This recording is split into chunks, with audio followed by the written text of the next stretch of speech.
Thanks, bud. All right. What's going on, good people? How y'all doing? Welcome to my podcast. It is called Dating Chronicles. Oops, I'm trying to just make sure if y'all comment, I can see and comment back on your comments. So, yes, what's going on? Welcome to Dating Chronicles Season 2. My name is Rika Styles. Welcome to the podcast. I hope you like, share, and subscribe. I will be putting this on my YouTube channel after I record and edit and everything. This is the first one, of course. We gotta get all the heebie-jeebies out. Anyway, so the reason why I started this podcast is because I was dating people and I just kept seeing a pattern. And to be honest with you, I wanted to know if anybody else was dealing with certain patterns if they're out here in these dating streets. And just really wanted to have a conversation about it. Here's people's perspective, learn from it, do better by it. So that's why I wanted to start this podcast. And so in Season 2, I have definitely learned a lot about myself in regards to dating chronicles, being in these streets. And so this season is really going to focus on inward. I am really doing a lot of work on myself to be a better person, to heal from any triggers or traumas that I've experienced through life, and just becoming a better person. And so these conversations will be more reflected inward. And so I hope that me sharing my testimony and my story and my experience can help you dig deep into yourself and become a better person so that you can be ready, if you desire, to be married. And not even just married, just be a better person overall. So I just want to welcome y'all to the live. I'm trying to figure out, where am I still looking? Am I looking there? Am I looking here? So excuse me. Okay, so the first thing we are going to talk about in this episode is familiar spirits, or some call familiar patterns. So I had a conversation with a good Facebook friend. I'm going to keep that person secret or quiet, not reveal their identity until I get their permission. But I just wanted to share their story. So I had called this particular person just to check in, and they were like, hey, how's dating going and all this other stuff. And I was like, I honestly took a pause. I took a back seat. I was dating someone, and that was very on and off and unhealthy. And I was like, how about you? How's your dating experience? And he was like, honestly, my dating experience has not been the best. What I see is the same thing in every woman that I talk to. She is very aggressive. She's very controlling. She's very insecure. And so I was like, I had just learned about patterns and the people that we are attracted to, and how we attract the people that are like us, or we have something within us that people are attracted to, whether that's good or bad. And so we started to talk a little bit, and I was learning about familiar patterns and familiar spirits. And I was like, to be honest with you, it sounds like you're dealing with a familiar spirit. And I said, how long have you been dealing with this type of woman or whatever? And he was like, Rika, he was like, years, a long time. And I said, that kind of sounds like, hey, Eric, thanks for joining. I was like, it sounds like it is a familiar spirit that is in your bloodline or on your, and that your father or your grandfather has not dealt with this type of woman. And so he was like, I never looked at it like that. And I said, yeah, if you keep attracting the same person, clearly that's something in you that they're attracted to. So what do you think it is? And I'll just share my story. I find myself being, I don't want to say being attracted to, but men who were emotionally unavailable were attracted to me. They will be good people. They will have a good heart. They will have their own business, but they were, one, not self-aware. Two, they were not emotionally available. a lot of guys I met felt like, oh, because they had money, that was good enough. And I'm like, that helps, but that's far from good enough. I am a woman of God. You know, I believe in Jesus Christ at the end of the day. I believe he is my Lord and Savior. So first and foremost, I need to have someone believe in my God. I believe in God in general, which is Jesus Christ for me. And so I need you to pray for me. I need you to intercede for me. I need you to call things out. I need you to rebuke spirits that are not of God. You know, when you see them, like, that's what's important to me. It doesn't matter. I don't want to say it doesn't matter, but it's not a main factor of why I would choose a guy. Money is not a main factor why I would choose a guy. I had guys on different spectrums, whether they had their own business, they made over 6 figures, to guys who didn't have a pot to piss in, okay? And they honestly treated me more valuable than the guy with money did. So that just shows me it's not about how much a guy makes, it's about their heart position and what their values are and what they value at the end of the day. And so after I kept seeing this, hey Ricky, good to see you. After seeing this pattern that I kept attracting men who were emotionally available, was not self-aware, will allow women to walk all over them, I'm like, what is it?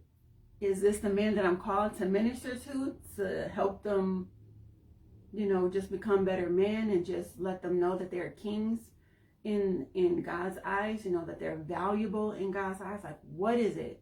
So that's something that I had prayed for. And some of the men that I were called to, I wasn't supposed to be in a relationship, not saying that I was in a relationship with all of them, but I were called to those men. I was called to minister to those men and to just let them know their value in God and what God says about them. And so in these dating streets, I had to learn that every man that I interacted with wasn't a potential partner. He was actually for a purpose that I was supposed to minister to, that I was supposed to help heal or give a woman's perspective on their situation. And once I realized that, it was really easy to, as we say, swipe left and not invest in that person unless God told me to in a certain way. So that was something that I learned in these dating streets. And like I said, this podcast will really focus on the things that I've learned about myself in dating. Because when I did season 1, I kind of started off with a perspective of what guys did and how that affected me. But of course, we all have to look inwards and do the work to better ourselves. And so season 2 would definitely focus on that. And so, like I said, today's topic is talking about patterns and behaviors and familiar spirits. And I don't want to go too deep into it this season, but in the following seasons, it will just get deeper and deeper, and we'll unpack on what does that mean, what does that look like, and so forth. But I really just wanted to check in. Hey Nate, thanks for hopping on. Hey Miss Sims, how you doing, Queen? Thanks for jumping on. I need to catch up with you to see how dating has been going with you. Like, you came on the podcast, so I hope you don't mind me just kind of sharing with the folks if they're new to season 2. You did this prayer, and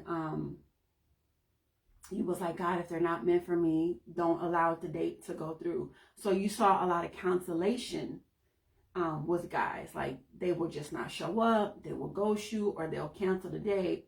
But when you keep looking at it, it's just God answering your prayers and also protecting you from any guy that is not of God to waste your time. I want to follow up with you to see if that's still the case with you. Ricky, I don't know.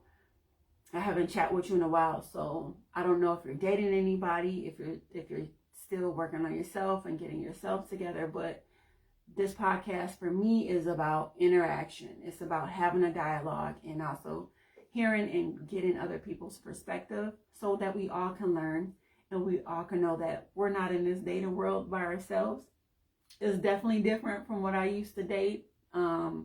I'm a very straightforward, direct person, and that's how I like to be addressed majority of the time, especially if someone is interested in me. And so it's definitely different from the, do you like me? Will you go out with me notes? Check yes or no or maybe or whatever. But so far on these dating streets, I'm really taking a seat back and focusing on myself and giving myself and providing myself the healing that I need to become a better person so that I can be a better woman, a better friend, a better wife, a better mother, a better daughter, a better steward, just overall. But I want to give you some examples of what I dealt with in these dating streets.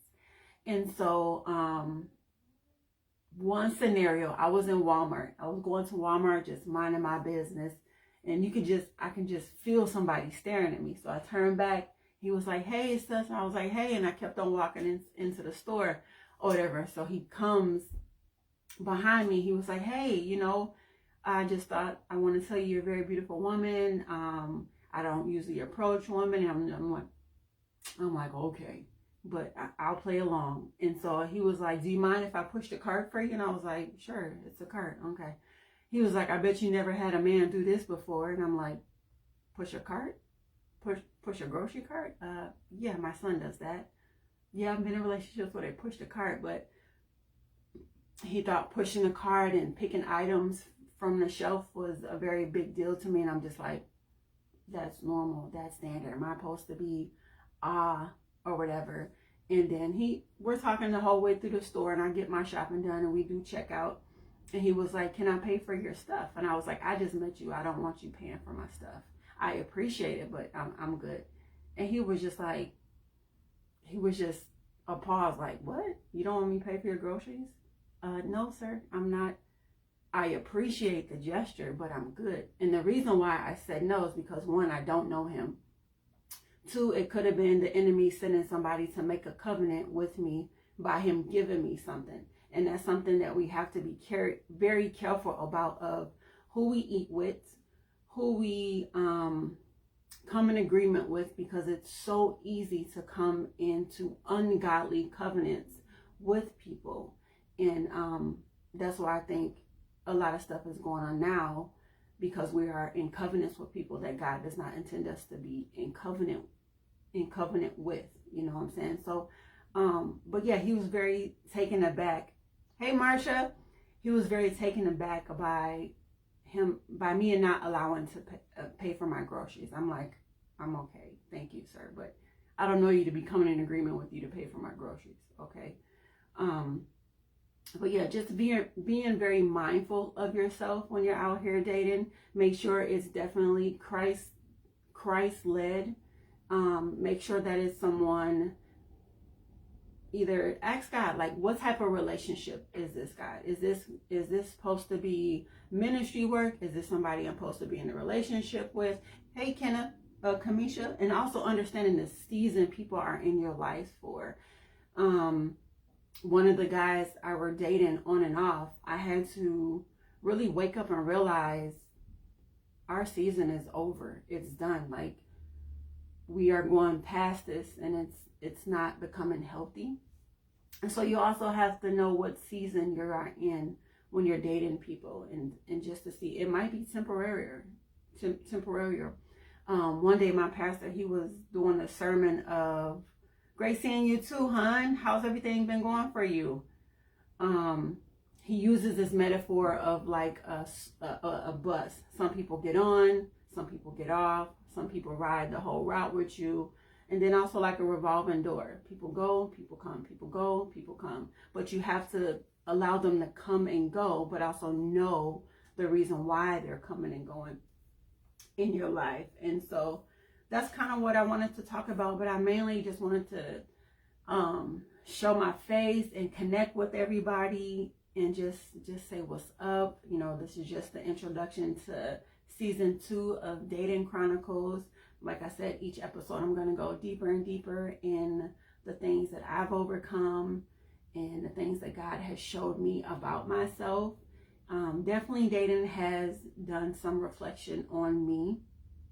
And I'm very thankful for that, because it allowed me to pause and just stop and like, okay, I don't want to bring I've never been the type of person where I purposely want to bring baggage into a relationship. I definitely want to take that time and heal and work on myself and date myself. Oh my God, I am so for dating myself. I don't know if y'all date yourself, but I do, and I love it. And I've been on a pause, but I'm gonna get back to it. I never want to be that person to jump from relationship to relationship. I've done it in the past, like many years ago. You know, your 20s, and that was like the worst thing that you can do for yourself, is jump from relationship to relationship, or just be with somebody because they're occupying your time, to the fact that you're not thinking about the previous person that you just got out of a relationship with. Like, that's the worst thing you can do for yourself, but also that person. Like, why would you even do that? I know I'm all over the place right now, but it kind of flows. And yeah, those are some of the things that I want to talk about. But as I said, I want this to be interactive. I want to hear your comments. I want to read your comments. I want to talk to you. I want to allow you to come on live for this season and just hear conversations. I know last year I did Mental Health Awareness Month, so I had a few Black therapists on. You know, Black mental health is very important. I know the church has shied away from it for a lot of years, but it's slowly coming to the forefront where mental health is being acknowledged in the church. It's definitely in the Bible. So yeah, I just wanted to do my due diligence and hop on here and say thank you all for supporting season 1. I pray that season 2 is even better. Everything that God has healed me, I pray that it helps someone out there that will watch the live or hit the replay and whatnot. So I just want to thank you all for hopping on today. Today is just the introduction of season 2. Y'all have a good day, and remember, be bold, be blessed, be beautiful, most of all, be you. Good day, good people. All right, I had to fire my cameraman, so I got to stop it myself.